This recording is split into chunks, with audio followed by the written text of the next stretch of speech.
1, 2, 3, 2, 2, 3.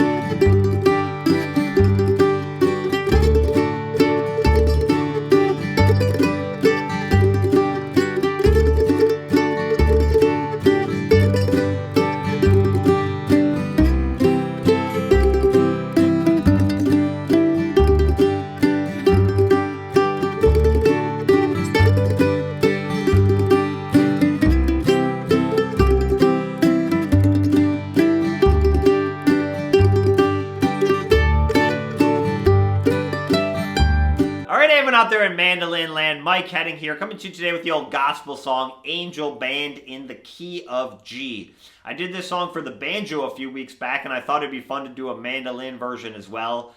I always think of the great Dr. Ralph Stanley's version of Angel Band. To me, his version is you can't get any better than that, so definitely check out Dr. Ralph Stanley's version of Angel Band. But this song's been done by a ton of different people.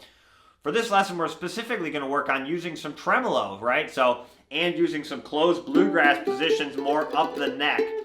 And specifically separating tremolo and then picked notes and then tremolo and then picked notes. It's a really cool bluegrass style. We're going to use the pick notes. We're going to use all downstrokes to kind of separate those from the tremolo. A lot of mandolin players have some really great tremolo techniques. My favorite probably is David Dog Grisman. Definitely check him out. I learned a ton from trying to mimic his playing using tremolo.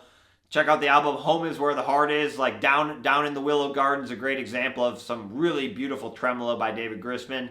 Definitely check that out. But for this song, Angel Band, we're going to learn the verse and the chorus, and I'll break them down exactly like I played at the beginning of the video. And then we'll do some backup, so how to play backup in 3/4 using strumming chords and how to use bluegrass chop chords. We'll break that down as well. All right, enough talking for this intro. Let's get into Angel Band in the Key of G. Here we go. All right, let's start breaking down this verse solo for Angel Band. So I want to give you a little rule to use for this lesson that I would recommend. So we're going to use tremolo, that kind of rapid up and down picking on all the half notes, and we're going to use down strokes only on all the other notes. So this is kind of an old-time bluegrass technique, like Bill Monroe would use this, where you're tremoloing, but then any of the notes in between,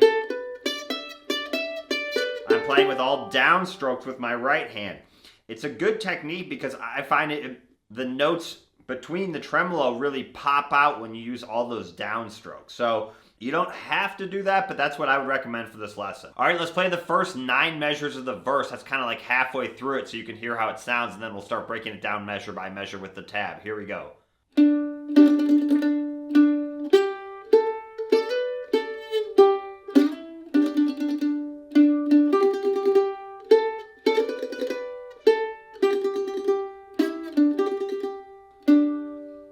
Few times.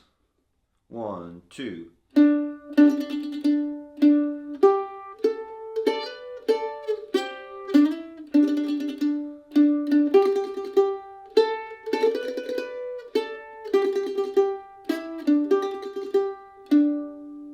one more time, really slow. 1, 2.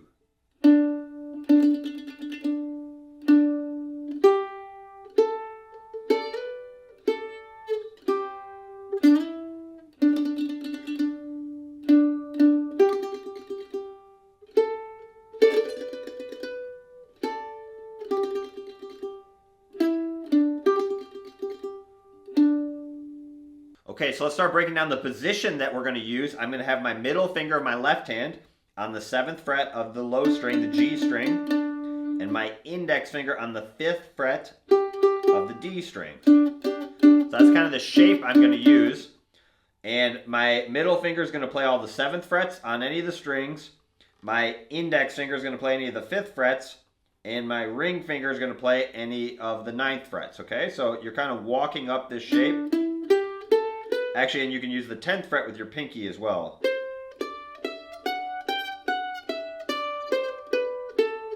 You can grab the 10th fret here if you want to. Just this kind of, this bluegrass shape.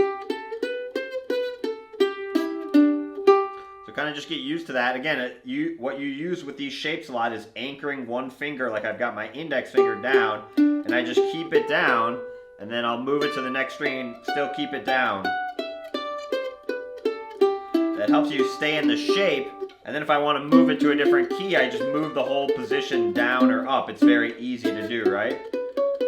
The solo is not really going to use any open strings, so you could actually play this in any key you want.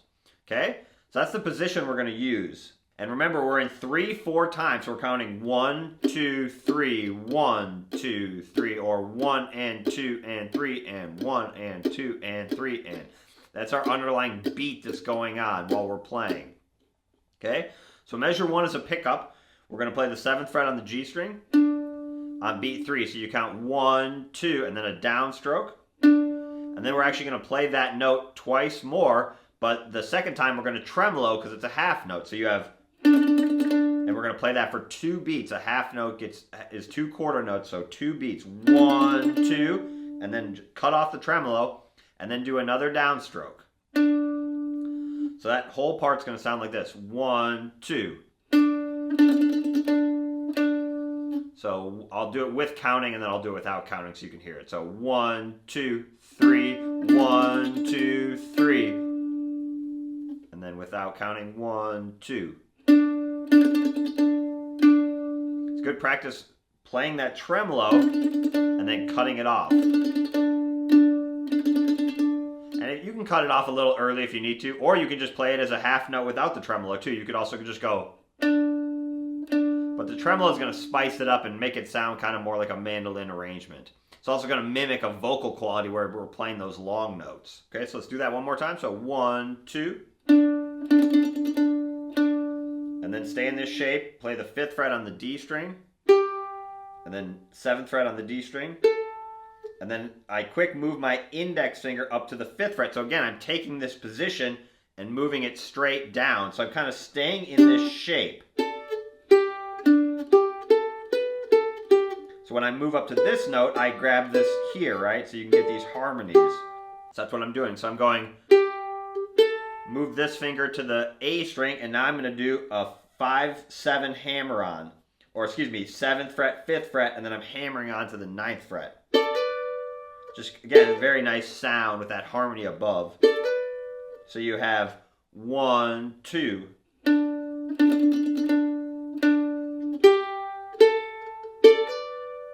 So measure 3 on its own sounds like this. Get some good tone there. All quarter notes. 1, 2, 3. And then we're going to play the 7th fret. And then you basically take this shape and slide it down 2 frets. And that's going to be like a C harmony. And then you take your ring finger and you put it on the 7th fret of the low string. And you slide from 7 to 9. Yep, 7 to 9. And then you go back. So that's how you get back to your home base, right? So look how we're using those positions. We're going, slide the position down, and then you basically slide the position back up. And that's how you're getting those extra harmonies. So let's play 3 and 4 together. We have.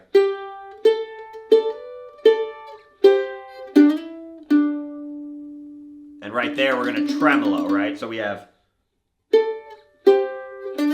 1, 2, and then we play that 8th notes, 3 and, which is basically like our pickup. We're just mixing it up, the rhythm, mixing up the rhythm. So that's the first 5 measures. That's the "My latest sun is sinking fast" part of the melody or the lyrics. So we have 1, 2.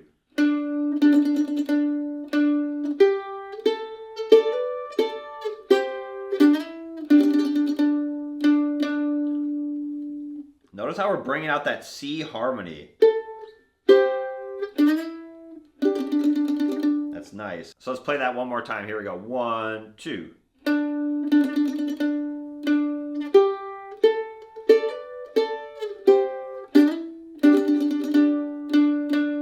Now measure 6, 5th fret on the D string with tremolo. So 1, 2, and then 7th fret, single note.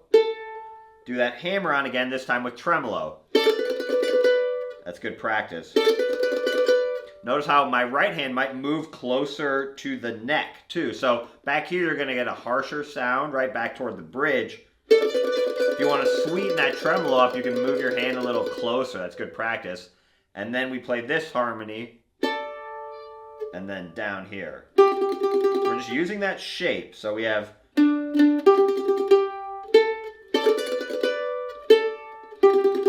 And if you accidentally only hit the 7th fret, you don't have to hit both strings, right? You can, but you still want to get into that position either way. So that's the "my race has nearly run" part. So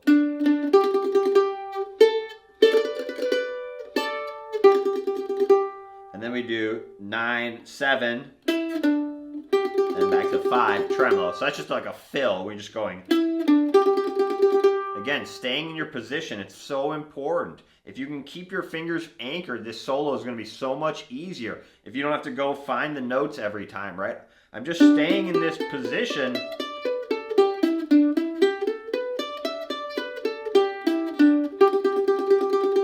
See, that's really the important part of this lesson, okay? So that's the first 9 measures. Or actually, we tremolo, 1, 2, and then we play the 7th fret on the low string, which is just our pickup. And then we start the melody over. And then right here, we're just going to change it slightly. We're just going to go.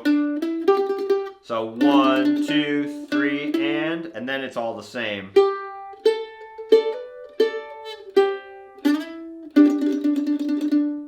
Right? So notice the other thing we're doing is making subtle changes to the rhythm. We're not going off playing a lot of different pitches. We're keeping it really similar to the basic melody, but we're just changing the rhythm slightly. So like in measure 10, we went instead of. So it's not a drastic change, right? So it's very subtle, but it adds more depth to the melody and creates a variation without losing the melody, which is important.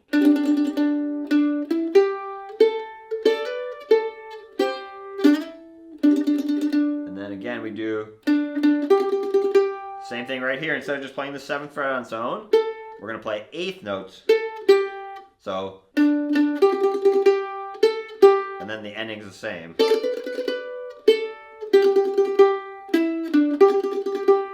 So notice how we're making those subtle changes between measures 2 through 9 and 10 through 17. So it's the same melody, but we're representing it very slightly different, but it allows us to create a variation. So let's play that part again, the second half of the melody. So we have, starting from the end of measure 9.